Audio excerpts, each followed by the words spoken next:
আমাকে ভালোবাসো? শোনো তাজেল, বলো। আমি তোমাকে ভালোবাসি না। ভালোবাসবে না, আমি জোর করেই নেব। তাজেল ছাড়ো ছাড়ো। মন না জানে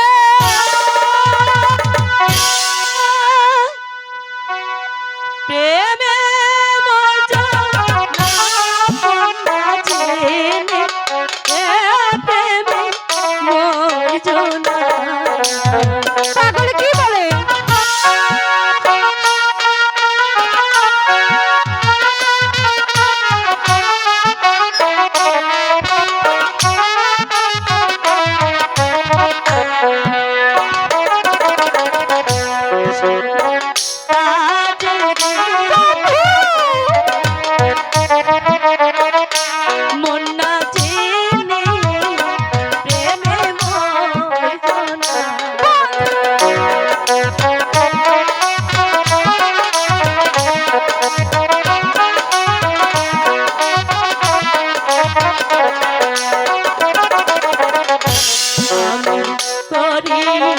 বন্ধুর গায়া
তোমাকে আমার বিশেষ কিছু বলার নেই, তবু একটি কথা আমি বলতে চাই। বেশ, বলো কি বলতে চাও। আচ্ছা বলো তো, একটি মাঝে কয়টি নৌকা বাইতে পারে? বারে, এই প্রশ্নের উত্তর তো ছোট বড় সবাই বলতে পারবে। কেন? একটি মাঝি তো শুধু একটি নৌকাই চালাতে পারে। ভালো করে ভেবে চিন্তে উত্তর দিও। ভেবে চিন্তেই বলেছি। সত্যি যদি একটি মাঝি একটি নৌকা বাইতে পারে, তাহলে তুমি তাকিয়ে দেখো, আমার মাঝি নিয়ে টানাটানি করছো কেন? আমার মাথা ছেড়ে দিয়ে এখানে চেয়ে দেখো, অনেক ময় মুরব্বী মাঝি বসে আছে, এখন বেঁচে নিও কেমন?